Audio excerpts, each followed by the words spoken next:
Hello everybody and welcome to episode number 5 of the Papercast with me, Dominic Hill. Today my guest is Tunde, Geher-Herczegh. Hello, hi How'd everybody. I do? I'm good, how are you doing? Yeah, not bad, thank you. It's quite late, I'm a little bit tired, I've been digging up potatoes all day, but I've finished digging them all up now, so I've just got to analyse all of them. Which is great. I take the blame for this late hour. Oh, it's absolutely fine. It's fine. It's actually quite nice because it's quiet here and there's no one around. We're filming in, what's this building called? So this is the Health and Life Sciences HLS building. It's frankly new. I think they started using it last year, and I do my laboratory work just on the second floor. And we have the core Museum of Zoology here just behind us. So yeah, what have we got? I haven't actually looked in here yet. We have fossils of various aquatic creatures by the looks of things. We have some mollusks and some gastropods and some other interesting things. Behind the camera, on the ceiling, is a false killer whale. I don't know why it's a false killer whale. Presumably it's not an actual killer whale. Unfortunately. So this is biology, which is not my Yes, I should say point. You are a chemist. Yes. Are you in the department of chemistry? No, I am in a really interesting situation throughout my PhD because my background is completely chemistry. I did a bachelor's and a master's in chemistry back in Hungary, which is my home country. But then I came to the UK and I had an industrial job first, and then applied for this specific PhD project, which is officially in biomedical engineering, but because of the material type and the purpose of the project, they were looking for someone who could produce this specific chemical material, and my chemistry experience came in hand. So it's an interesting combination, a really so-called, that's the thing we like to call it, it's a multidisciplinary project or interdisciplinary, which is quite a buzzword nowadays. Yeah, we love those buzzwords. But it's important, so the good thing about it's a buzzword, but it's a true thing, it's not an exaggeration or not like trying to sell something which is, it sounds good but doesn't quite mean anything. It does mean a lot in terms of what can we achieve if we combine different areas and get many scientists from different areas to collaborate on something. Yeah, I mean, it's definitely a good thing when people from different disciplines come together, just for the different perspectives. Sometimes more than anything is, someone who's coming at a problem that they haven't spent their whole life working on, and they can just see things that if you've been in it for so long, you just can't see. But anyway, we're here to talk about your PhD and your paper that is published in, I normally check these things, but I've forgotten. Is it Macromolecules, Yes. The name of the journal? For people that don't know much about scientific journals, their formatting is absolutely horrible, and you can never figure out which of the various acronyms and random words on the front page is the title of the journal or the title of the paper. But before we get into the paper, I would just like to ask you if you could give us sort of an overview of your PhD project as a whole. Absolutely, I'd be happy to. So, as I said, my project is officially in the biomedical engineering department, and the motivation is, from one angle, there is an area called soft robotics. So, if we talk about robots, we normally have a general idea of what we want to achieve, and there are so many different uses and applications of robots. And just think of like a Mars sonde, a Mars rover, like Curiosity, and they have the robotic hands. And also the other thing which is quite important is patient rehabilitation when it comes to certain conditions like strokes. And in our department, half of the team, some people are working on, for example, exoskeletons. So it's a bit like imagine an Iron Man suit, but I'm quite jealous now. Yeah, not quite ready or not quite there yet. But some people are trying to build these sort of exoskeletons, which can probably help a patient with limb rehabilitation on the long term. And one thing that they realized in soft robotics, the reason why they came up with soft robotics is if you think of a hard shell, a hard suit, it's not quite friendly to our body. And they are trying to replace many parts of these robotic instruments or exoskeletons with soft materials, which just like mold to the body much better. But the big question always is, okay, yeah, you can have sort of like a structure out of soft like gel type or foam type materials, but how can you make them move? So the part of a robotic device which can move other parts is called an actuator. And they are trying to come up with materials and designs that are soft but can work as actuators. And they have this type of gel which I work with, and this gel is capable of exerting a force on its surroundings, because it can just swell and de-swell periodically on its own, and this is a potential soft actuator. So this is one of the main reasons why I do my project in this department, because of potential soft robotics applications, and also some other things we will talk about in more detail, because it's quite a complex question. Yeah, so I was just thinking then that from a biological perspective, that you could maybe sort of butcher the terminology, but a muscle would sort of be an analogous soft actuator. It's a soft material, but it has the potential to contract and move bones. So you're looking for sort of artificial muscle in a way. Yes. Okay, very cool, very cool. I'm excited now. I was excited before, but now I'm really excited. It is exciting, it is. So how long have you been doing a project so far? This is my 4th year, so I'm officially overdue and just went over my original time, and this is because of COVID. Mm-hmm. I officially was supposed to finish after 3 years, but because we've got the closures last year, I got a suspension for 4 months, and this is the 4 months that I'm completing now, so I'm actually due to finish in a couple of months, which is exciting and scary at the same time. Yeah, I bet. I've still got 2 years left. I only got 3 months because of COVID, which is slightly annoying. But there are people that have got like 6 months, even longer, but 4 months is... It's all depending on how much time we actually, we didn't lose time because I could get some work done at home, but it was only data analysis and paper writing, and so that was the 4 months that were actually missing from laboratory work, when I couldn't collect any data because we had all the buildings closed. Yeah. For good reasons, but I had that time not completely lost, but now it's good that I have this extra time to finish all I need to just wrap up and then move on to the next stages of my life. Which is scary. It was a similar situation for me, because I had my review, my sort of literature review to write, and got that published, and then, as you say, the buildings were closed and I couldn't come in and grow any plants. I did grow one at home, but that was you can see that on my YouTube channel from earlier in 2020, but that was an absolute disaster. So I won't go into that too much. How have you found your PhD? Have you enjoyed it? Has it been horribly stressful, or? Do I still have any hair left on my head?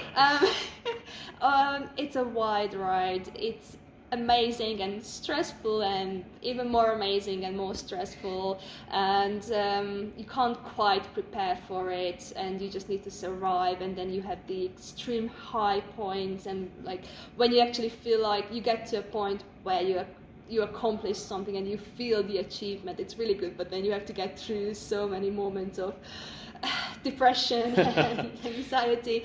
It's good. I'm really glad I've done this. As I said, I'm looking forward to the next stages, but not quite, because I'm moving away from Reading, which is going to be exciting, but also really scary, and I'm going to miss all the people.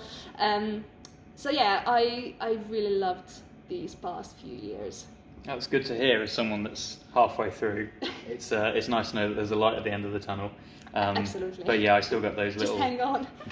I still get those little feelings of anxiety about what I'm going to do when it all comes to an end. It's absolutely normal. We just have to embrace these feelings and just try and do our best. Absolutely, I'm trying. did you? I'm going to have to modify my next question slightly because you're so close to finishing. Normally, I'd ask people if they are where they thought they would be at the current stage of their PhD, but I guess I could ask you: have you achieved what you thought you'd achieve, what you set out to achieve, or have things sort of taken turns as most people's PhDs do? Yes, they have, like, serious turns. I have achieved a lot, not exactly the things that we set out, or we actually completed some of the studies that were set out. So my project, just to give a quick overview, it's funded by the Peristalsis Council. So when my supervisor and his team, they applied for the Peristalsis funding, they had a specific project in mind, a specific set of goals, aims, objectives. So obviously we were working towards that, and I've done a big study to try and get to the bottom of that question that they set out to do.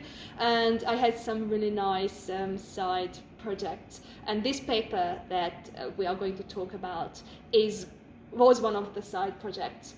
And I'll explain, because we'll get to that in detail, but how we actually got to do this study. So I am where I am. I am where I thought approximately where I would be at the end of the project. So it's good. It was a bit more adventurous to get to this point, not just because of COVID, but a PhD is just full of unexpected turns. But it's a good question, because you get to the end and you just look back and think of the initial questions that you were asking, and there's been some big changes, but I have got to the question that we were investigating from the beginning. So yeah, it's a huge journey.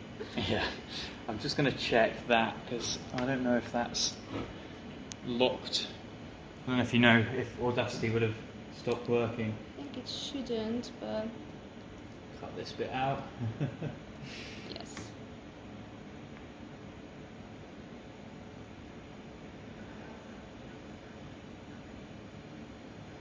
This laptop is the bane of my life.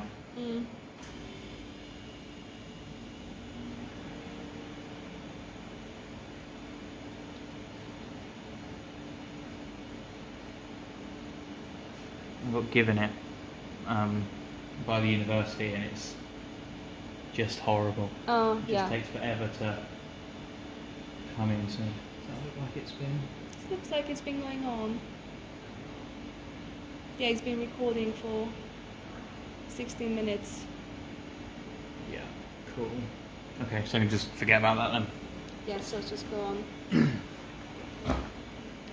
And we're back. Okay, so good. I'm glad you feel like you've achieved something. Something at least. It's interesting how you say about having side projects and things sort of forking, and you have your main avenue, but you do end up taking these sort of detours. I got over the lockdown got really interested in hydroponics, so that was the stuff I was doing at home. Oh, that's exciting. Nothing to do with my project, apart from that it involved potatoes, because that's what my main project is based on. But yeah, you read something, or someone tells you about something, and then you just get obsessed for a couple of months or whatever, and then it's like, right, back onto what I'm actually supposed to be doing. So okay, let's jump into the actual paper, as that's what we're here for. I'm going to attempt to read the title so people know what it is, but I might have to ask you to jump in with a couple of the names that are in the title. I assume they're names. Yes. Yeah. Yes. Yes. So the title of the paper is Delayed Mechanical Response to Chemical Kinetics in Self-Oscillating Hydrogels Driven by the Belousov-Zhabotinsky reaction. There's absolutely no way I would have been able to say that. It's an obscure name, unless you're into this area of physical chemistry. Yeah, I guess. Are they Russian? Yes, Soviet. Yeah, okay. And that is, as I said, the 60s. in the journal Macromolecules. When was this published? Was it fairly recently? Yeah, so this year, in July, I think. Oh, cool. So quite a recent paper. The name of the two scientists that this reaction has been named after. They used to live in the Soviet Union in the 50s, 60s. That's when they did their big work, and so then they named the reaction after these two scientists. So yes, Russian names. Do you think you'll ever have a reaction named after you? Oh wow, probably not. Not with that attitude, you won't. No, but not. I mean, might have something named after me. I'm not sure if it's going to be a chemical reaction or something. I mean, of course, you have to be ambitious, but I don't know. Maybe. Well, we can only hope. So the actuator that you were talking about earlier in this paper is a hydrogel. Is that right? Could you tell us a little bit about what hydrogels are? Because I had never heard of a hydrogel before I read this paper. You have. I have. Probably. You just didn't know it was a hydrogel. Oh, okay. Have you ever had gummy bears? I have. Or cake jelly, like gelatin on cake, or for vegans, vegetarians, something like agarose gel. Yes, I've had that. They are hydrogels. So wow. Hydrogels are all around us. You just don't know that they are called hydrogels officially, scientifically. So what are hydrogels? They are polymers that contain a lot of water. What's a polymer is polymers are again all around us. There are natural and artificial types. Plastics are polymers, and from a chemical point of view, it just means that you have small building blocks and then you just connect them. So it's a bit like you have Lego pieces and then you just build a larger structure. And it's something probably we learned in chemistry classes, at least like mentioned, how polymers, plastics for example, are produced. But we have natural polymers. Yeah, I think that the example that most people will probably be familiar with is carbohydrates, starch, and sugar. Yeah. So like starch is a huge polymer made of smaller sugar bits. And which is why if you chew bread for long enough, it will start to taste sweet. Yes, because it's being broken down in your mouth into the smaller pieces. So yes, they are polymers, and the gel I work with is a type of polymer. It's an artificial, completely synthetic gel. And so if you have a polymer, just to quickly give an idea about the structural basics, you can have, so imagine one Lego piece, and imagine lots of these Lego pieces. You can have a long chain where you just put them after each other. That's a linear chain. But then imagine if you have multiple linear chains, and then you can link them. You can have so-called cross-linkers. And if you have the right type of polymer with the cross-linking, some of them are capable of holding a lot of water. And so it's not flowing, it's not a fluid, not a liquid, but it has lots of water inside, bound in this three-dimensional structure, and that's a hydrogel. And for your experiments, you had to make these hydrogels, which I think we'll talk about in a little bit, but that is very impressive because I don't think most people would have any idea where to start with that. It's a difficult, really specific and extremely complicated type of hydrogel. There are really easy type of hydrogel. So as I said, if you just cook at home and you just want to put jelly on a cake, like a birthday cake, and then you have gelatin and you just soak it in water and then warm it up and then pour it on, let it cool, you've made hydrogel. So just making hydrogels it can be a really easy process, or it can be an extremely, unbelievably, unnecessarily complicated process a bit. And yours was, more the latter. It's not unnecessarily complicated. Luckily, there's good reasons why it's really, really, it's out there. It's a really crazy type of gel. But yeah, it's on the complex, synthetic, not so easy to make type. So what are the sort of important features of the hydrogel? What defines the hydrogels that you are using as opposed to the ones that people might be familiar with? So it is synthetic, it's quite toxic as well, so it's not the type of thing that you'd like to put it in your mouth. But it's fine because we don't need to, it's not for eating, it's for other purposes. And compared to something like gelatin, this gel is much more controlled, so I precisely choose the composition when I put the small Lego pieces. So when I just put the monomers, the basic building blocks together, they have a specific ratio, and it has got 3 different monomers. All of them have different roles in the structure. So one of them provides these cross links between the chains. One of them is the main one, the bulk of the whole thing, which just gives the basic physical chemical properties. And afterwards, during this really long preparation, later we add an extra chemical to it and bind it covalently to the polymer structure. And this group, it's a metal containing complex. This has some specific additional chemical properties which make the gel behave in the way that we need it to behave later. So it's a really precisely controlled, chemically manufactured gel. And what were you trying to answer by fabricating this gel and conducting this study? So just to quickly put it into context, I have the big purpose of my project, which is to understand the behavior of the gel better because of its behavior, and it behaves a bit like real muscle.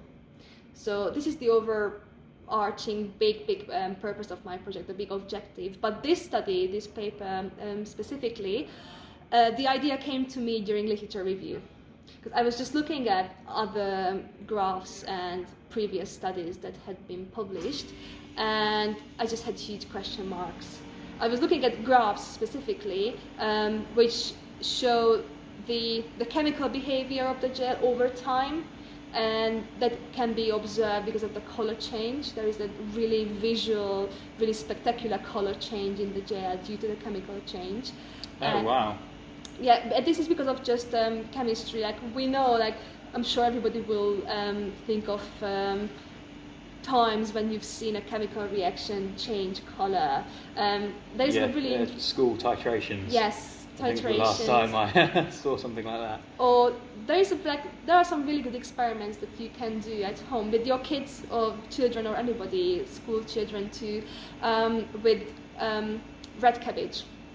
And if you cook red cabbage and you add lemon, it changes color a bit because of the acidity, so the pH change. Yes, I think I remember doing that at school. Yeah, so that is chemistry and color change. So we can think of something similar, not exactly the same process, but because of the ongoing chemical reactions, there's a color change in this gel, and also there's a size change which we can observe. So I was looking at the already published graphs in the literature and noticed that there seemed to be a phenomenon going on which they just didn't comment on. There was like probably one paper or like a couple of papers which sort of alluded to the fact that this phenomenon might be going on, but they never investigated.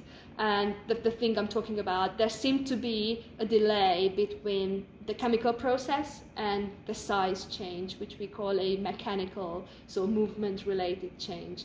And immediately, because I was thinking of potential applications as soft actuators, so like muscle imitators, and okay, there's a delay.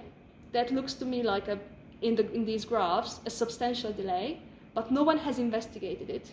It looks like it's there, but we don't know if it's there for sure or in what conditions. But if you want to make a muscle imitator, an actuator out of it, this just impacts your reaction time, the response time of the material. So this was the reason why I thought it would be worth investigating this phenomenon. It's lovely when you read papers or you do a literature review and you come across something that just leaps out at you like that, and you just end up asking yourself, why has no one done this before? Am I missing something? Is the question I just assume that there's something out there that I'm not aware of. But when you can dig into a problem that no one's looked at before, it's so nice. It's just so convenient. Yes, it's one of those rare times when, and I did a thorough review. I looked everywhere I could, and no one has actually quantified it. Or proven it without doubt, or like saying that yes, it's there. I had some really minor data for it in one paper and a mention in another paper 20 years ago. So that was my main motivation for this side project. Great. So I can see here that the paper was published in July, the beginning of July, and they received it in February. So there was a little bit of peer reviewing going on yes. there, which is always fun. Oh, it's not fun. How was that for you? Was it a lot of changes, or? No, it was a really good process. We got some really good reviews, really good questions, and some things that they were pushing for to just give better justification, put a bit more information into, for example, the thing they picked up on was the image analysis, so the technical details, and absolutely good questions, quite strict but friendly reviews, and I was grateful for the reviewers because they did a lot to help me improve the paper. I think we had a really lucky and good peer review process. Sometimes it can be really tough and you can feel like they didn't quite understand it. I had like one of the reviewers felt like they came from a different area. I think they probably didn't quite get all the points, but then they had still good questions for other parts. So it was a good process. It's not always as good. I'm hoping for similar peer review processes for my next papers because I'd like this to go like this all the time. Yeah, it can be a bit of a nightmare. I sort of had, with my review, I had one reviewer that was great and one that was less good, who ended up just dropping out. Wow. Yeah, so I sort of got to see both sides of the coin in my first paper, which was probably a good learning experience, but it was frustrating. So if this was, you submitted this in February, I imagine the work was done quite a long time before that. About a year ago, so last autumn. It was actually just immediately after when we came back from the COVID closures. I was allowed back in the lab in August last year, and then I just got into experimental work all the time and had a huge amount of data recorded in about 2 months, a bit longer, because I had the gel, like lots of different concentrations and different parameters ready by the beginning of September, and I was just measuring for weeks and weeks and weeks, and I got a lot of data, and this study came from that series. So how do you actually go about making these hydrogels that you then do your experiments with? Oh, thank you. It looks like it's still recorded, so that's fine. Such an amateur. Do you want to repeat the question and then you can cut it? That's a very good idea, and I wouldn't have thought about that had you not said that. So how do you go about constructing or formulating these hydrogels that you can then go and do your experiments on? It's a long process. If you have all your chemicals prepared and cleaned, it's 19 days after that. There's one of the type of Lego bricks, so the basic monomers. One of them have to be purified, recrystallized before we can use it. Because if you buy it from the supplier, they add an inhibitor to it, which prevents it from going off during storage, or actually sticking together, getting polymerized during storage. So you have to remove this inhibitor from it, and it's just a simple chemical process, a recrystallization. And then the process for the gel preparation is you start with a basic hydrogel. If I say polyacrylamide type gel, some of like biologists or some chemists, they will know polyacrylamide is one of the types of hydrogels that are quite usually used in things like gel electrophoresis and other. I've had to make those before. Yeah, it's very boring. Yes, but it's a toxic gel, so you have to be careful when you prepare it. And I spilled loads somewhere once. But yeah, if you pay attention, just follow the safety instructions, work under a fume hood, don't spill, or like clean it up. I didn't know you were supposed to do that. Oh, it's not your fault. Someone should have explained it to you. Yeah. So you need training for this stuff. So, but yeah, I used to work a lot with hydrogels during my master's thesis back in Hungary. So I had that experience. So for this gel, you make a basic hydrogel, which is a derivative of polyacrylamide. So it's quite similar, but it's polyacrylamide derivative basic monomer that you use, and you have to wash it a lot over several days to remove the unreacted monomers. Then we have to do a solvent exchange, because so far we've been working in water, and we have to go to DMSO. It's a different chemical solvent. It's different properties, so if you want to run certain reactions, you have to change the solvent. And then we do this over several days. We go to DMSO, then I run this reaction which I mentioned when we bind this metallic complex to the polymer structure, and that reaction is done in DMSO, and when it's done, we wash out the excess reactants and then go back to water, and we've got the ready gel. It's quite an involved and really patient chemical process. Do you have to use a microwave? No. No. I seem to remember using a microwave when I was making my electrophoresis gels. If you used agarose, yes, I did. You have to heat it up to dissolve it. This one is different. Polyacrylamide and its derivatives, they are polymerized through a process called radical copolymerization, and we actually cool it down in ice bath. So some hydrogels, it's a bit like gelatin as well. You have to heat it up to dissolve it, and then you let it cool, and then it becomes a gel. Some of the other types, like mine, you don't need to heat it up. Yeah, it was a strange experience to feel like I was doing chemistry and then whack it in the microwave for however long it was. Yes. So I just wondered if that was a common chemical process that some hydrogels, yes.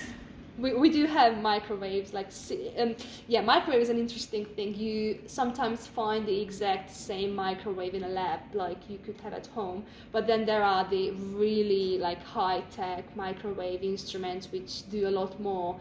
I've never used those, but for some reactions, for some studies, you just need to digest a material, a sample. You have to break it down to smaller components so you can investigate them by certain techniques, and strong microwaving could be a potential a good tool for some techniques. Yeah, so you've got your unmicrowaved hydrogels that have taken you what seems like several weeks to prepare. Yes, 19 days. 19 days. That must be. Do you know that it's going to work? Do you know? Obviously, you followed the steps properly, but. Yes, so I didn't manage to get the first few batches right when I was just doing it for the first time, and I only realized that they didn't work when I was trying to run the reaction with the ready gel. It was a huge amount of frustration, but once I got the process right, managed to figure out all the steps, because we got a lot of information from the papers and also from the Japanese group that invented this gel. And you have to adapt these processes in your own laboratory with your own instruments and tools and glassware. And some things will be different. You just can't avoid that. And there was just one step, if I can just go into quick details. When you are mixing stuff in water, just at the very beginning of the polymerization process, you didn't even start the polymerization. For this type of gel, which is based on polyacrylamide or a derivative of polyacrylamide, we like to get rid of the dissolved oxygen in the solution as much as we can, because it slows down or inhibits polymerization a bit. And one way to do this is to put the solution into vacuum, under vacuum for, let's say, half an hour. And that removes the dissolved gases from the solution. And that was a method I used to use for this type of gel making in my old laboratory back in Hungary. Worked absolutely fine for those types of gels that I used there. But for some reason it didn't work for this gel. And when I got the ready gel, it didn't oscillate, it didn't give me the chemical behavior that I needed. I just didn't know why, and I replaced this gas removal method with just simply having nitrogen gas, pure nitrogen gas, bubbling through the solution for 20 minutes or 30 minutes. And that made the gel work. And why? I have an idea. I think it's due to the fact that if you have a gas bubbling through a solution, you are saturating the solution with that gas. You are purging all the other gases you don't need, so the air, the dissolved air, is being removed, and you are saturating the solution with nitrogen, and that actually is creating, I think, like sub-microscopic small bubbles. And if you then have your gel solidifying, just like taking shape, in that shape, it's going to have a more porous structure. And if it's more porous, then chemicals can diffuse in and out more easily. And if I didn't have that porous structure, it might be just so crowded that nothing can move in and out, and you don't have this behavior. So I think that was the reason why the first method didn't work. And then once I get this right, I started using this method, my gels are working. And if I do the first step right, which is the polymerization, so the first day, I can't really mess up. I could mess up the next 18 days, but it's really easy. So once the gel is a gel, so like first day, just put it together, put it in the fridge. Next day, go check, is it a gel? Okay, it's a gel. Okay, I'm almost set. So you don't have to waste too much time if you've done it wrong. You know pretty early on. Yeah, I could restart the process. That story reminded me, have you seen Harry Potter? Of Harry's potions book that is originally Snape's. Yes. And it's covered in annotations, and all the methods have just been completely, modified. Potions is the chemistry of the Harry Potter world. I'm a huge Potterhead. I'm a huge fan. I could talk about that for hours, actually. Should we just do that? Yeah, don't get me started. Don't get me started, because I will hijack this whole conversation. But I actually have been wondering a lot, because obviously J.K. Rowling is not a chemist. So some of the things that she wrote about potions, it just doesn't make sense, even from a basic scientific perspective. Hear that? Rolling? But it's fun. It would be so much fun to try and get lots of details. And I've heard people discussing conservation laws in magic, and are there any or not. So does magic obey the rules of physics? No, it doesn't. But otherwise it wouldn't be magic. Yes. But why? So it's a fascinating question. Yeah, it just reminded me of that scene where I don't know if presumably it happens in the books as well, I can't actually remember, but where they're fighting over that new book, and then the old one turns out to be far more useful because it's got all the wisdom of Severus Snape in it. I think it's in the book, yeah. I can't remember. Yeah, wisdom and sassiness, just being absolutely smarter than all the writer of the book. But yeah, apparently, if you stir it 6 times in one direction and once in the other direction, it's better for some reason. Doesn't make sense. There are no real chemical processes that would make a difference for counter stirring. I mean, it changes the speed, and it changes the mixing. Yeah, a little bit of turbulence in there. Yeah, so fluid dynamics is a huge thing. Scientists and industry people are spending huge amount of time modeling fluids or studying how fluids are moving around in an industrial system or anywhere. Fluid dynamics is huge. It's incredibly complex. So yeah, it could actually change. That's an interesting question. I feel like I will be thinking about this question the whole night now. Postdoc? Do a postdoc on the chemistry of Harry Potter. I mean, if someone gives me money... Someone will give you money for that, yeah. I'm sure. I mean, you know, J.K. Rowling's got enough money to probably just fund that for fun. Yeah. Why not? I wish. Yeah. Okay, if someone wants to give me money to study that, please get in touch with me. I'm sure they will. I'm sure they will. So you spent 19 days making your hydrogels. They've worked. Yes. What do you then do with them? So this sort of study, from the point of view of how you record your data, is fairly straightforward. The only thing I have to do is record it visually. So I have to take, either you can take a video of it, because the thing I'm looking for is change over time. So either video it or have time-lapse images.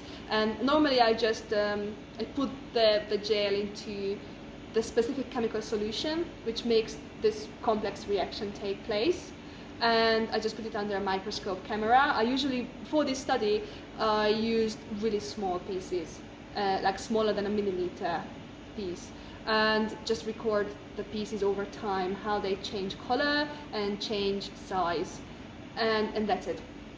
It's quite straightforward, and then later I analyze these image sequences, and from these images I get both the chemical and the mechanical data.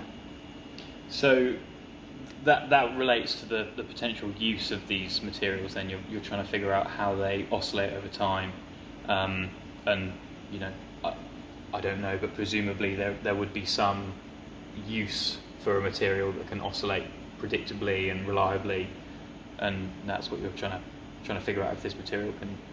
Yeah, I do think this has the potential to be used, probably not immediately as an artificial muscle, but we do have, let's say, small systems called microfluidics, when you have like really small tubes where solutions, water and other fluids move around, and so this can be an autonomous small piece of actuator that can, let's say, it can close a valve or open it. This is just speculation so far, because we are some years away from like active applications, but it's a possibility. This material has a lot of potential. Yeah, I was thinking about Peristalsis when I was reading about it, and having, you know, something that could potentially move things along, actively move things down a cylinder. They have done it. They have done this with this gel. Professor Ryo Yoshida at the University of Tokyo, who invented this gel, I think 25 years ago precisely. And his group has done a lot of research on it, mostly from the materials perspective, materials engineering. And they actually had this gel when they put it inside capillary, like a really thin, like micro glass tube. And they had a bubble, a gas bubble, which was being moved along because of this reaction. So it does have this capability. That's very cool. Did you write about that, or was that an original thought from me? Because I'm quite proud of myself if I came up with that. Probably, I think you came up with it.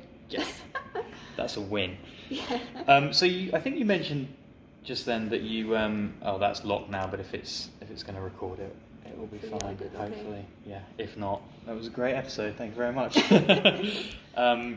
You said that you put them under a sort of image recording microscope, and then you took a time lapse rather than a video. Why did you decide to do the time lapse, and why did you choose the interval you chose, which I think was 10 seconds? Yeah, it's saving space and time in processing as well. It's quite a slow process, and I didn't need to record more frequently than 10 seconds. And if I had this image series, I had a lot of data, and let's say one change of this gel, it took over 10-15 minutes sometimes. Or I mean, I had quite fast changes when in other types of this gel, but I didn't need to record more often. And this just saved me time and then space on my computer, and also it was a bit faster to evaluate the data. So why record too much data if you don't need it? That was my idea. So how do you then process those images? Because presumably, are you going through the images and manually working out size? Presumably you're not doing that. No, because I run an experiment for at least 5-6 hours. So if I just record every 10 seconds, we are talking about thousands of images or several hundreds. So doing that manually, no way. So I have my software. I have my preferred software. I like Wolfram Mathematica a lot. There are other brilliant software out there that you can use for image analysis. It's a bit about what tool does your research group use, and Wolfram was used by my old research group back in Hungary, and I got really used to it, and that's what I've been using so far. So when I had an image of the gel, I just had to optimize my code for each time-lapse series each time, and then it just ran automatically. And the thing I looked at, I had a piece of gel in the frame which had a really bright color, and the background was gray, basically, almost white.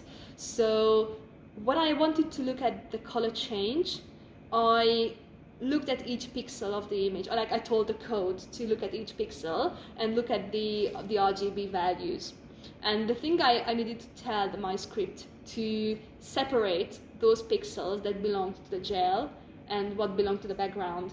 And I could just do a thresholding, meaning I looked at the blue value mostly because that tended to be quite low for the gel pixels and much higher for the background pixels. So I could just tell that, okay, count or just remove all the pixels from the image that have a blue value under something, a threshold.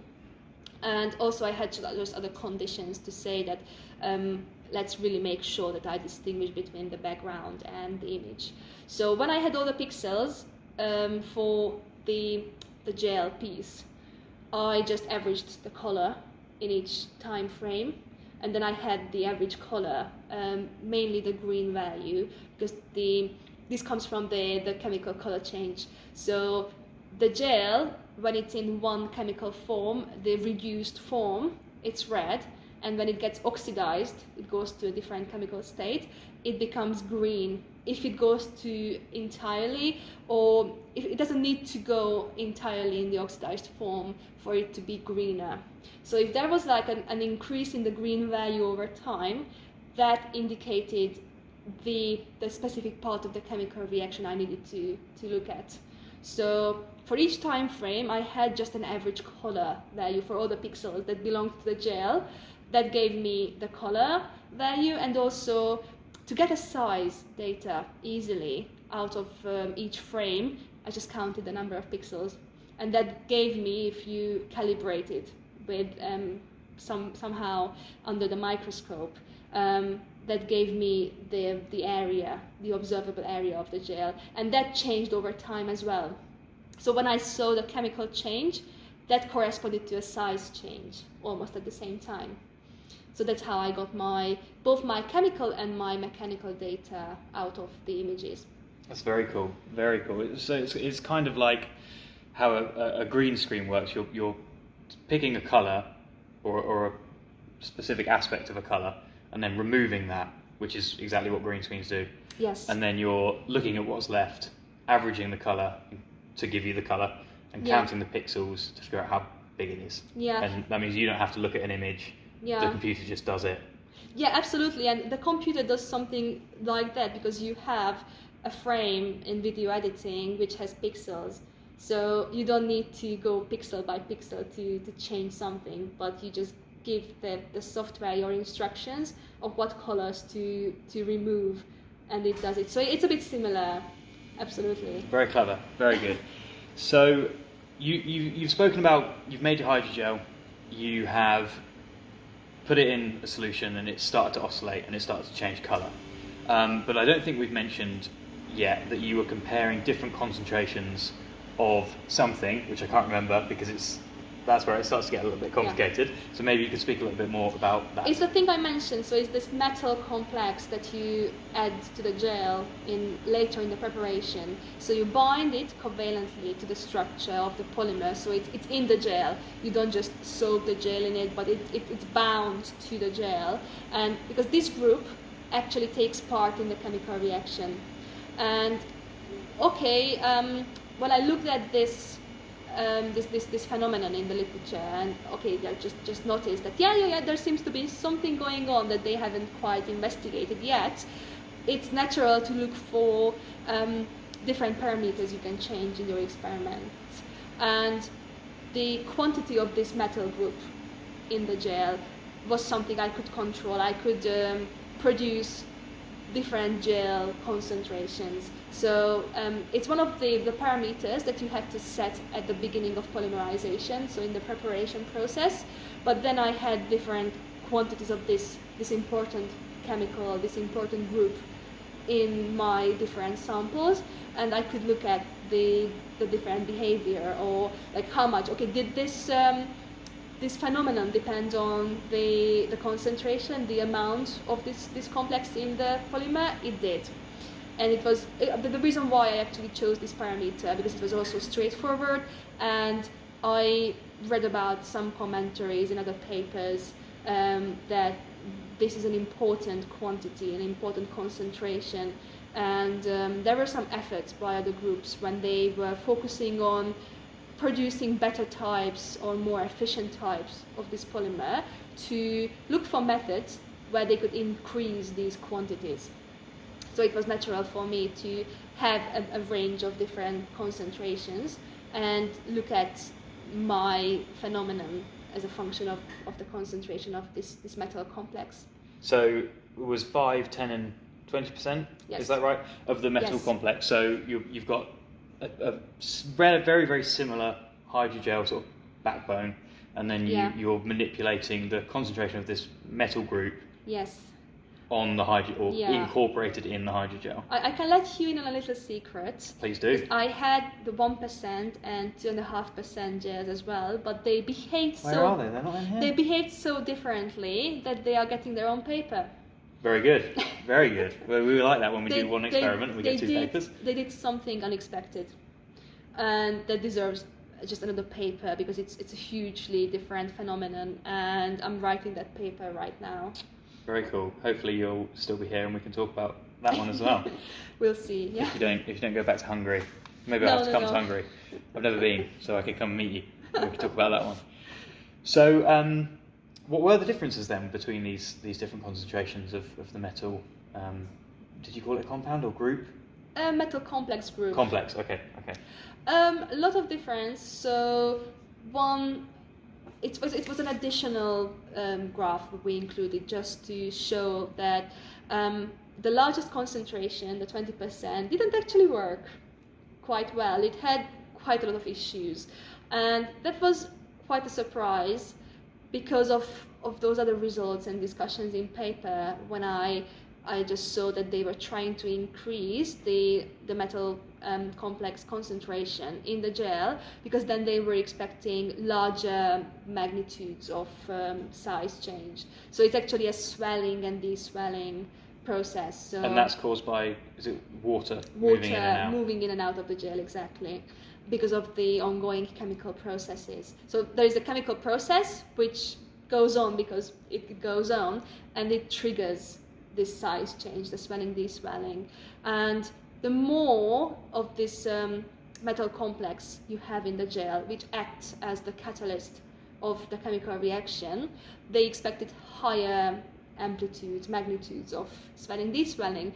However, if you increase it beyond measure, it's not going to work. So you can't increase the quantities, because what we observed is we got quite disrupted oscillations, so it couldn't quite work actually. And there is a lot of discussion about this in the first half of the paper, when we looked at by different physical measures and formulae to look at how crowded the polymer network become. And we feel like, okay, so let's imagine you have like this, I don't know why you would do it, but let's imagine we have lots of school kids and they play this game when they form a really like complex like a structure, so like everybody touches everybody. I mean, not in COVID times, because we have to keep distance now, but let's imagine we just have this really interesting game And then you have some other children who are trying to move across. Because like you tell them to move from one end of the room to the other, but the room is full of other children just holding hands. And they have obviously trouble moving across, so they have to like, sorry. So when you have a chemical structure, this really overcrowded hydrogel structure, which is so full of these added groups that they can barely move, then you have a really stiff system. It can't swell properly, and you will get a disrupted oscillation, a disrupted reaction. That's why we think that, so this is what we looked at across the 5, 10 and 20% concentrations, that we got nice behavior in the 5 and 10% gels because it was a loose, free structure, but already in the 20%, it's you can't just go around and increase the catalyst concentration anyhow, because it's not going to be better. There is a limit.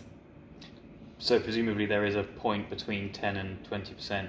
Possibly, yeah. I didn't look at it, so because of these added difficulties, that if you talk about changing concentrations in a chemical experiment, most of the time you can just make different solutions. You just dissolve something and then you just set the concentration. But in this gel, I needed to set the ratios, the concentration at the beginning of the process of the polymerization. So if I wanted to investigate something, I would need to produce the full 19-day process again.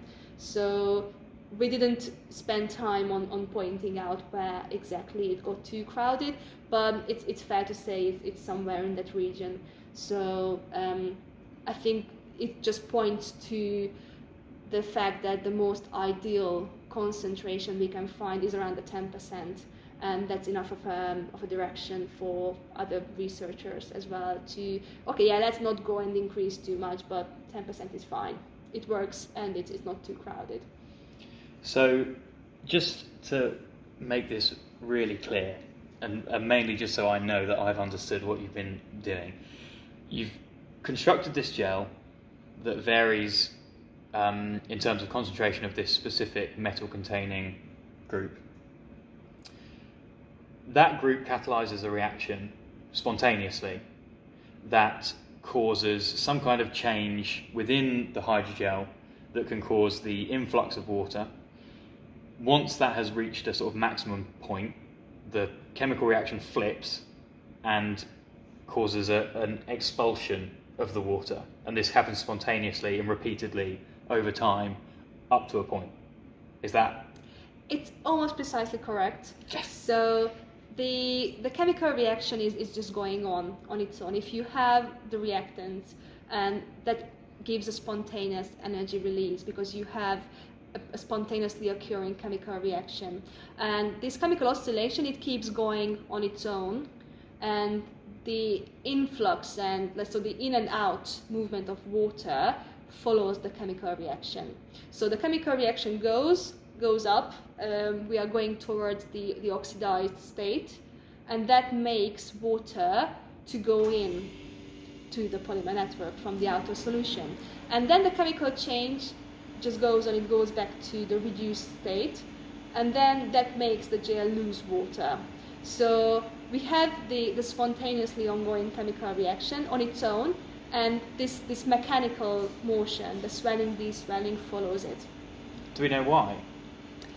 We know, so the chemical reaction is just because of thermodynamic laws, because we have the reactants to react and go on. The physical part, the swelling, de-swelling, is because of physical chemical processes. So when we have this metal complex, it's in fact a ruthenium tris-bipyridine complex, which has two possible redox states. We have the +2 and +3 state.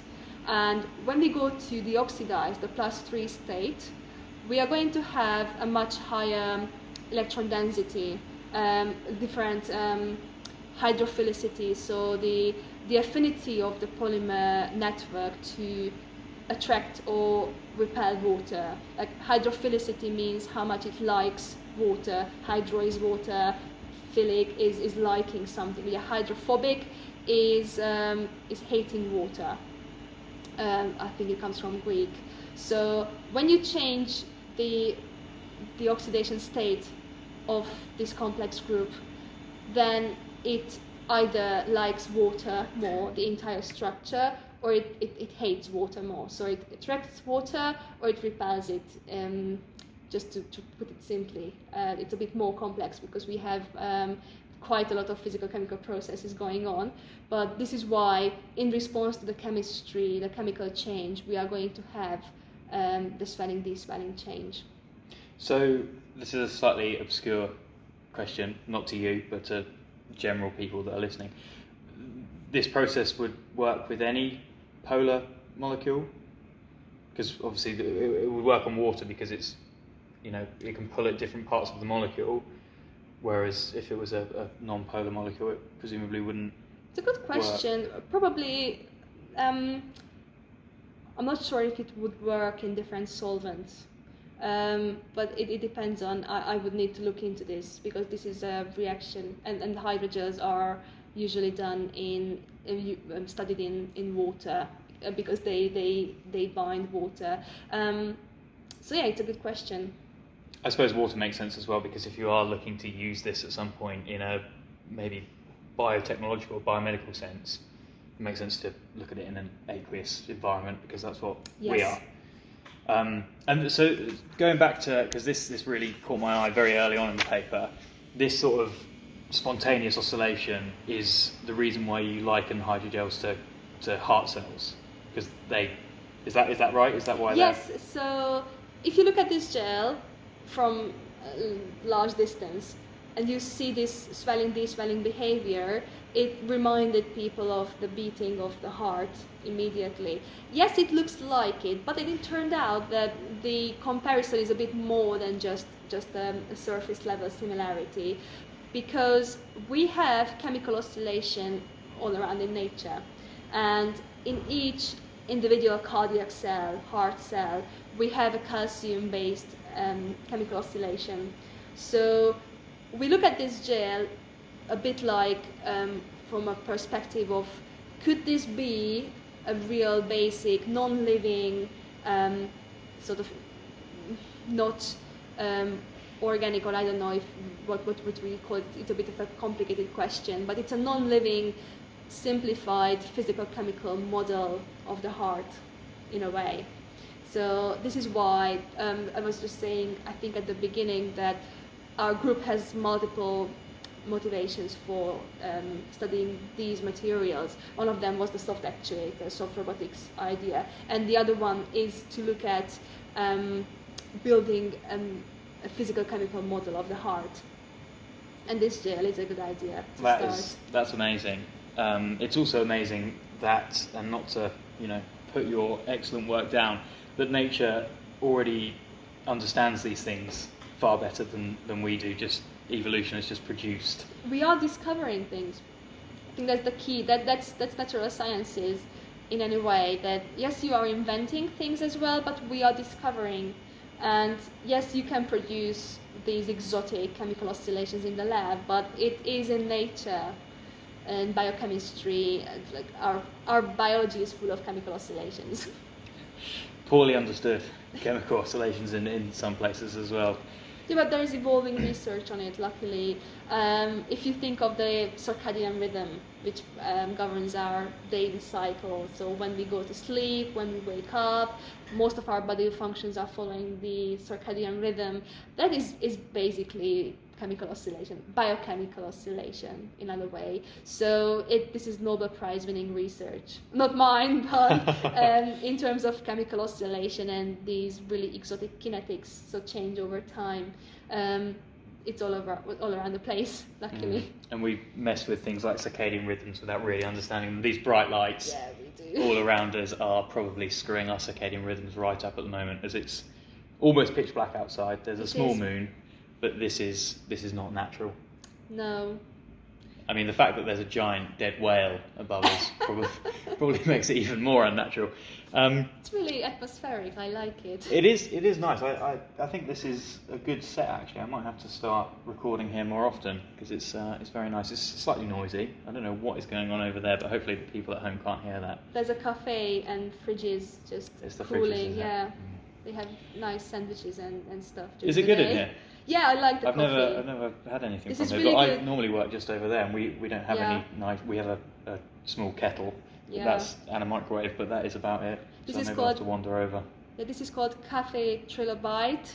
It's on there. Yeah, so it's Trilobite, so it's like I think it's quite funny. It's a really bad pun. I think it's really funny. Scientists, in general, do like puns. Yeah.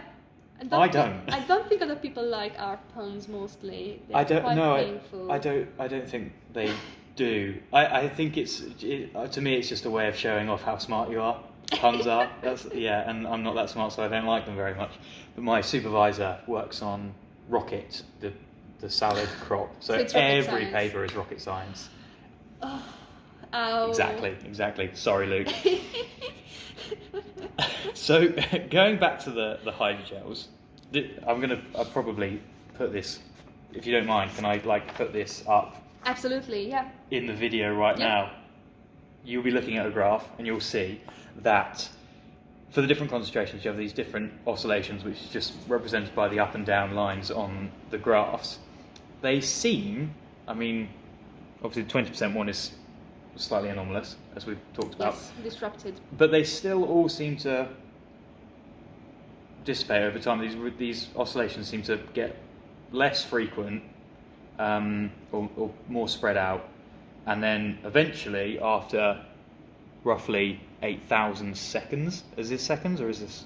Yeah, so I think, if I remember correctly, I think this is 6 hours. All the experiments. And then the oscillations seem to stop, at least in terms of size. It does stop after a while, and do we know why? I'm not sure actually. This is a really good question because it depends on the type of behavior. This behavior that I recorded is called isotropic swelling deswelling, meaning the swelling and deswelling happens in all directions of the space, all three directions, homogeneously. So the whole gel is expanding. It's not just expanding outwards or upwards.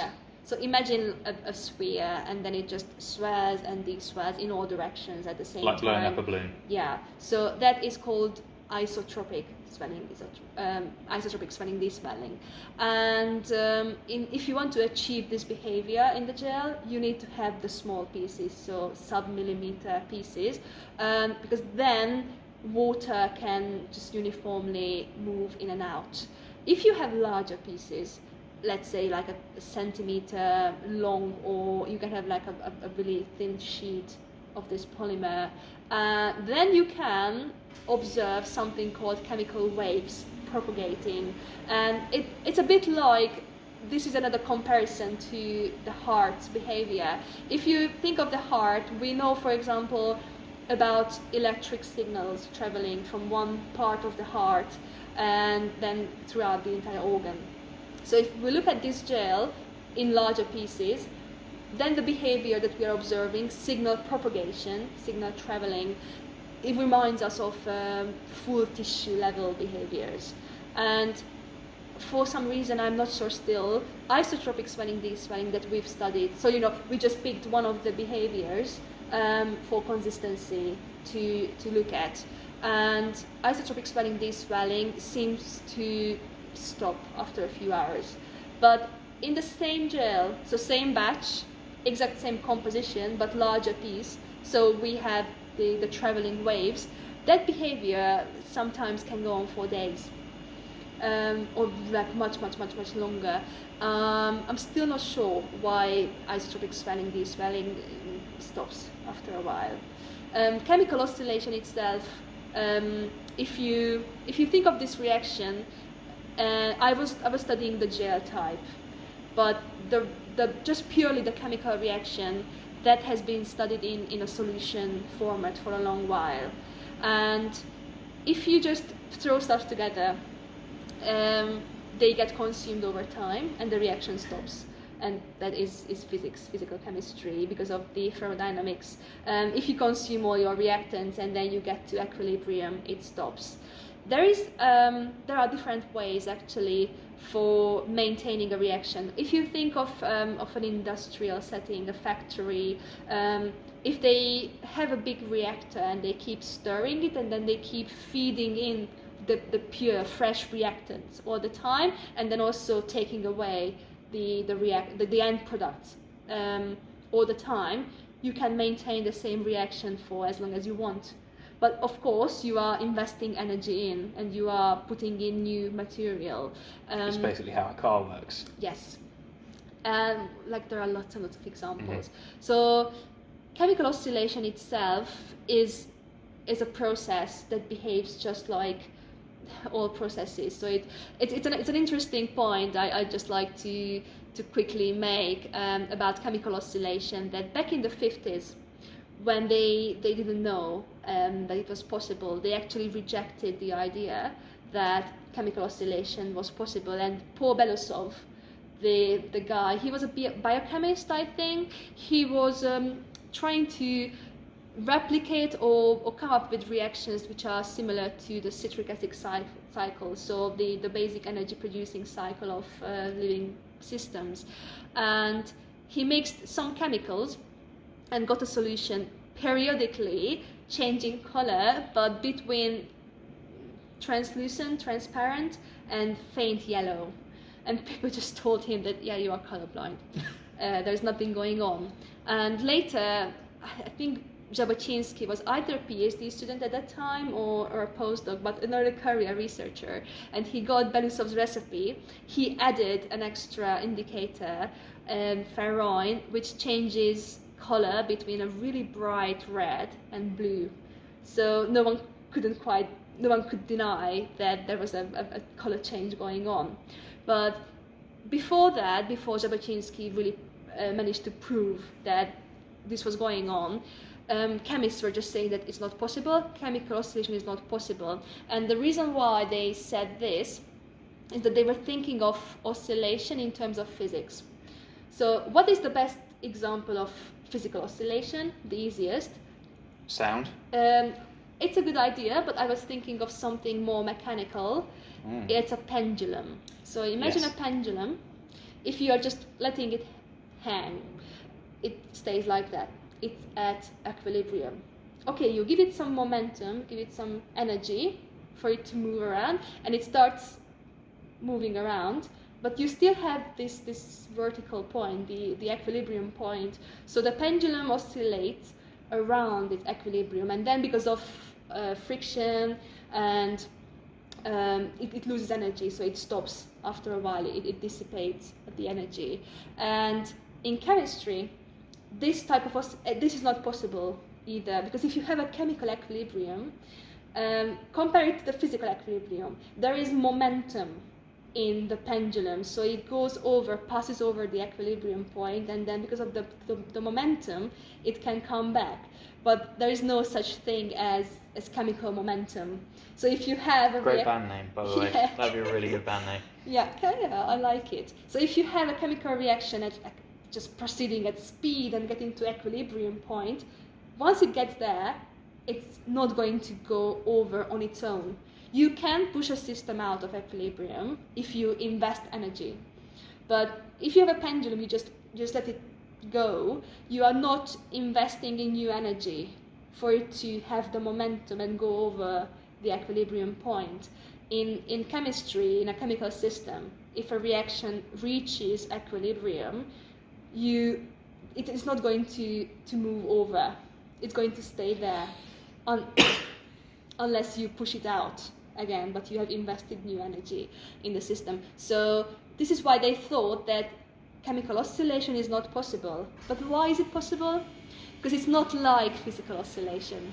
It is a completely different type of idea. It starts far from equilibrium, and you have a really complex system. You need multiple factors, multiple things to to occur in a system, to have oscillation.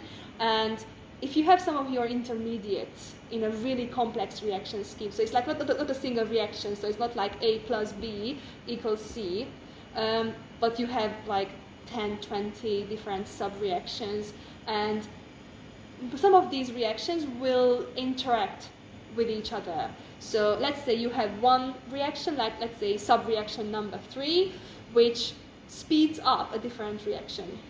And then you have, let's say, sub-reaction number 17, and that can, let's say, inhibit a previous one. We call these feedback loops, and you can have positive feedback when you are positively influencing another reaction, and you can have negative feedback when you are inhibiting another one. And if you have these sort of feedbacks in a system, that can give rise to a really complex chemical scheme where some of the intermediates are oscillating, changing concentration over time. But if you just throw stuff together in a beaker and you just let them go like that, you are not adding new chemicals or new energy, so you are not heating it up or doing anything to it. All the reactants will get consumed over time, and then it reaches equilibrium and it stays there. So it makes sense. It does not violate fundamental physical chemical laws. It's interesting. So this is the brief history of chemical oscillation. Very, very interesting. It reminds me slightly of things you see in biology, specifically plant roots. Because plant roots are responsible for gathering a range of nutrients, and the concentrations of all the different nutrients will affect the uptake of all the other ones. So if you have a lot of iron in the soil, it'll inhibit the uptake of nitrogen or whatever. That's not actually true, I don't think, but there are molecules that will inhibit others and cause faster uptake of things, and pH is extremely important. So yeah, some reactions, if you have all the reactants available, they just like to proceed faster, and then they can just hinder other reactions. It's quite a complex thing, chemistry. We talked a little bit already about what went wrong with the 20% hydrogel, but what accounts for the differences that you saw between the 5% and the 10%? So when things are progressing as expected, why did the 10%, did it have bigger, more high amplitude oscillations? Yes. So we had in the 10%, so between the 10% and the 5%, we observed two major differences. So the 10% had larger swelling, deswelling amplitudes, and faster oscillation. The faster oscillation makes a lot of sense because how fast a chemical reaction can proceed in general depends on the concentrations. That is the fundamentals of reaction kinetics. So the branch of physical chemistry basically that looks at the speed of chemical reactions, how fast things can happen over time. It's quite an interesting area. And if you have larger concentrations from the catalyst actually, which is the metal, the ruthenium trisbipyridine complex, and we got faster oscillations. So faster in 10% absolutely makes sense. The larger amplitude is also down to having more of these complexes in the polymer network, in this mesh. Because if you have lots of these 2+ or 3+ ionic groups in the polymer, then you have more counter ions which have to be there for electron neutrality. And if you have, so because we had, as I was mentioning, I was explaining, we had the changes between plus to 2+ and 3+. So the which redox is just how many electrons have been removed. So the redox reactions, so ruthenium trisbipyridine 2+ or 3+, and this causes the number of these negative counter ions to change quantities, concentrations over time, following the change of the ruthenium groups. So more ions then need more water because of osmotic pressure effects, so further complicating the physical chemical landscape of what's going on in the material, and that makes water go in and out. So more of these groups causes more change over the same time, so we have larger amplitudes of oscillation in the size. So this makes sense. Basically, what we observed in this sense, these are not the main results of the paper. These were just reasonable and logical observations showing to us that the system makes sense. Which is always it's always nice when things make sense. Why did the gels take longer to contract than to expand? Why is the movement of water different between the two states? That's an excellent question. Thank you. And I think it's down to two factors. So first of all, it's down to the kinetics of the chemical reaction, so the speed. And because we have all of these competing and like complex reaction schemes going on at the same time, the oxidation by its nature in this reaction is faster because of the positive feedback side. So it is a process called autocatalysis, when basically A plus B gives you 2B. And this is a much faster process. And this is why oxidation is faster, which is followed by swelling. And then reduction is slower, which is followed by a slower deswelling. That's one thing. I think it's quite a huge factor. Mostly, I think it's down to this inherent difference in oxidation and reduction. But also, I was just thinking of if you have a piece of gel swimming in a solution, or more like sitting at the bottom of a dish in a solution. So you have water already inside the gel and outside the gel. And because of oxidation, you suddenly want more water in the gel, so water rushes in. And then later, when you go to the reduced state and the system has to lose water, I had this reasoning that, okay, now the water has to leave the gel and go to the outer solution, which is mostly water, and which might be not as favorable. But it's an interesting argument. I'm not sure how strong this effect is. Just the inherent difference between the kinetics of oxidation and reduction already explains this observed difference. But I think there are more. It's a really complex system. It's the only thing that people get from this paper, that it's an incredibly complex system with so many different processes. Then that's the main message, basically. The weight of the water, does that have an effect? Because obviously when it's going into the gel, it's working with gravity and pressure, and then when it's coming out, it's working against at least the pressure of the water. That's a good question. I'm not sure, because gravity, I don't think gravity plays much of a big role in that system. It's more like if we have the gel, there is some buoyancy effect. I don't think that's a huge element of it. And also, it's more like, in terms of pressure, it's more like the osmotic pressure effect that we talk about because of the number of dissolved ions in it. And so it's complex. It's difficult. It's definitely that. It is definitely that. It took me a long time. I'm still thinking a lot about what's going on actually, because it's a really complex picture. Yeah, you haven't got long to figure it all out. Yeah. Thanks for reminding me.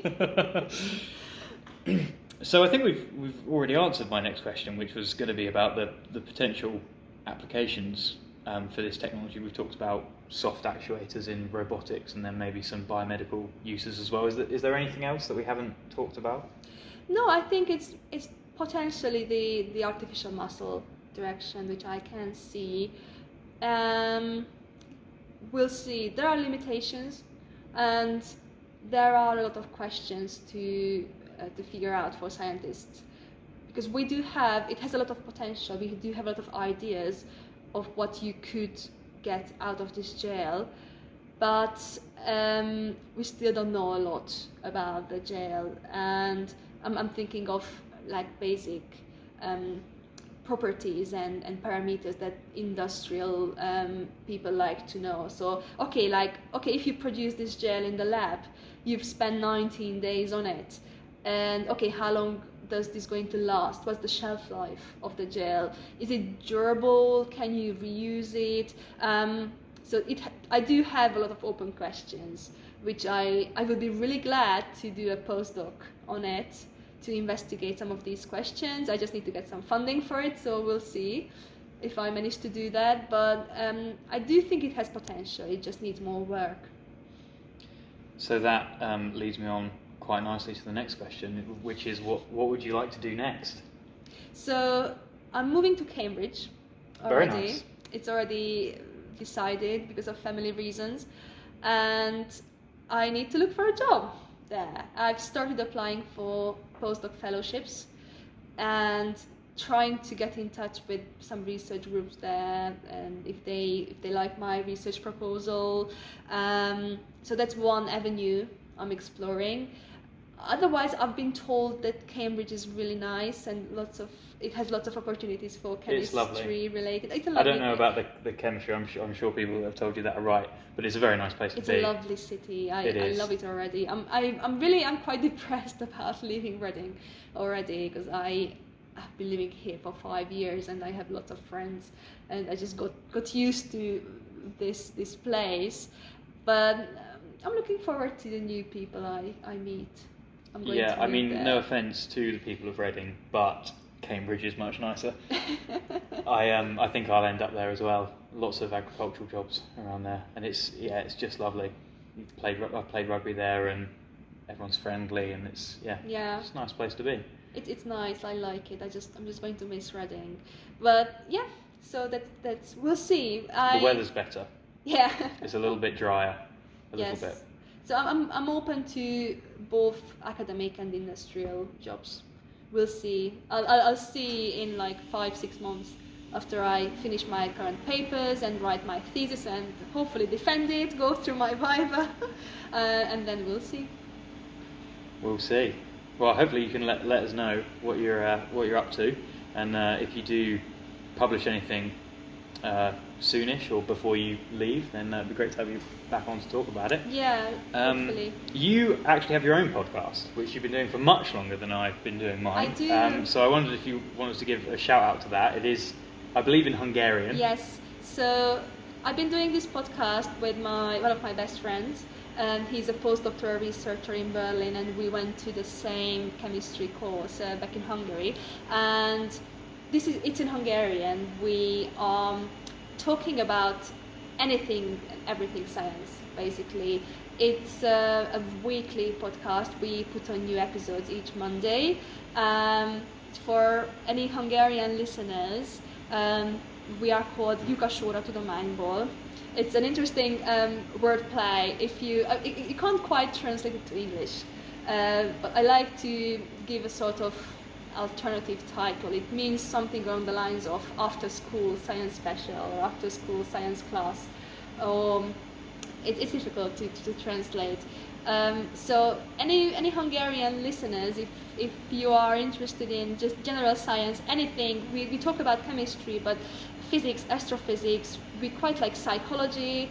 We ventured into nutrition, food science a few times, but science history.